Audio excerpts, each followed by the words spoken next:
The Bill. Frantz. The Bill and Frantz Show.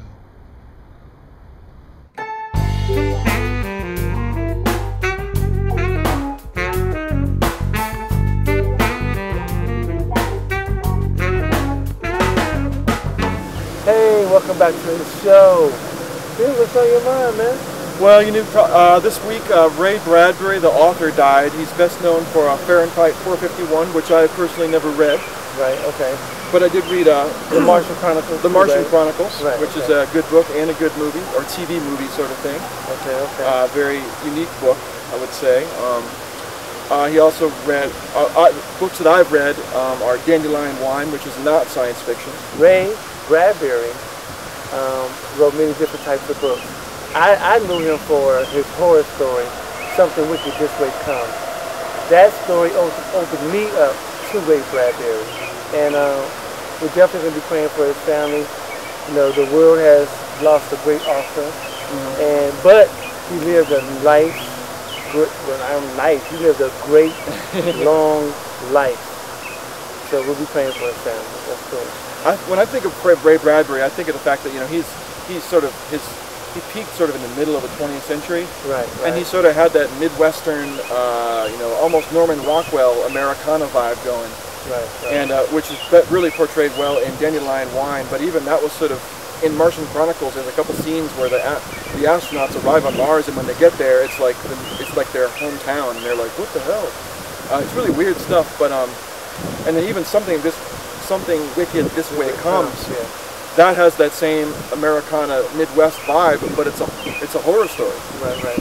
He was great at just coming up with great stories and great concepts and ideas. Anybody out there that wants to be a writer, I would suggest reading some of his stuff. There's a lot of writers out there, you know, but get some of that Ray Bradbury stuff and read it. You know what I'm saying? It'll help. It'll help with your creativity. That's real talk. Yeah. So what else is on your mind, Frantz? Well, man, right now I'm in St. Louis locally. We're locally filmed in St. Louis, Missouri, and today's a beautiful day, man. That's very true. We have a beautiful scene for you today, and this is a real scene. You can see the trees and the winds, everything blowing. And I guess what's on my mind is this beautiful Saturday morning. You know, Favorite time of day, week. You know what I'm saying? There's a lot of things going on in the world, politics that's going crazy, a lot of things going crazy in sports. But today is a day of chilling, relaxing, and just doing your own thing. So with that, we'll be back. All right.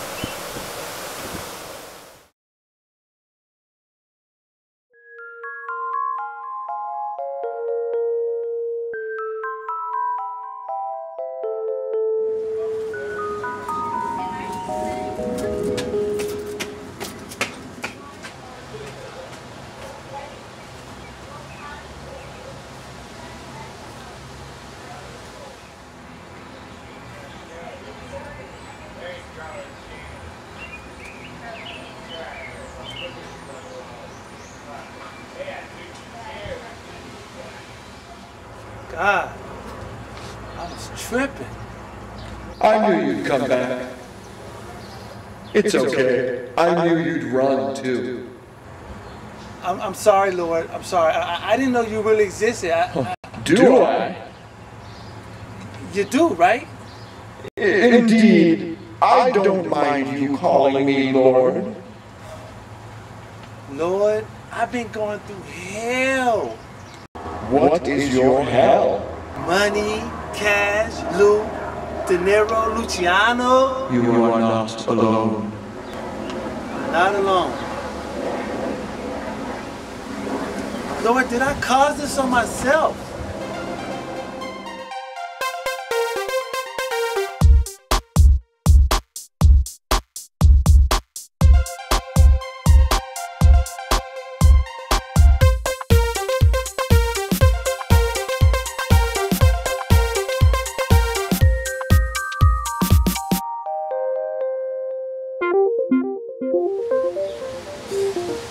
Good chance I did.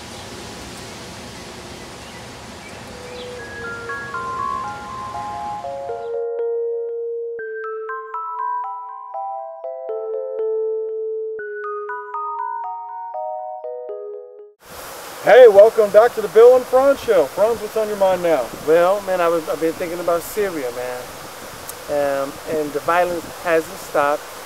It's getting worse, actually. And there's no action. Nobody's really doing anything. And of course, Russia and China are kind of defending Syria a little bit, protecting them.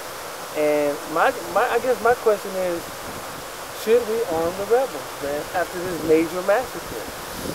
Well, first off, I want to talk about two things. One is that Russia and China, I can't help but think they're like, we have no right to step in and interfere with oppressive regimes. We're all about the oppressive regime thing. Right. But then I think about, they were talking on the radio recently about the problem with arming the rebels. You know, it was very simple in Libya because the rebels were organized, but in fact, in Syria, they're not organized, and there's a whole bunch of factions who are actually fighting amongst each other. Right. So it's hard for the UN to decide to whom to give it, and then they compare it to like, well, you know, if we do what we did, which is give arms to all sorts of rebels, then it's kind of the equivalent of giving, Afghanistan in the 80s, which is, you know, you just give them to everybody, and then they start killing each other, and then in the end of it, there's still no resolution. Exactly. That's kind of the problem they're having. Okay. And also the fact that nobody wants to go to war again. Exactly. So it's like I don't have a real answer. Go ahead. you know, it's a tight spot for the United States. You really don't know what to do. Yeah.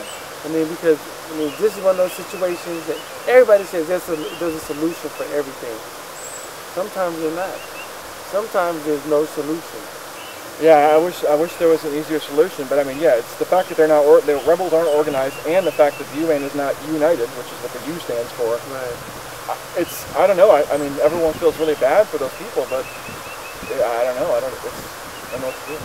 Yeah. Well, hey, you don't know what to do. I don't know what to do, and the U.S. don't know what to do. So we all three on the same page.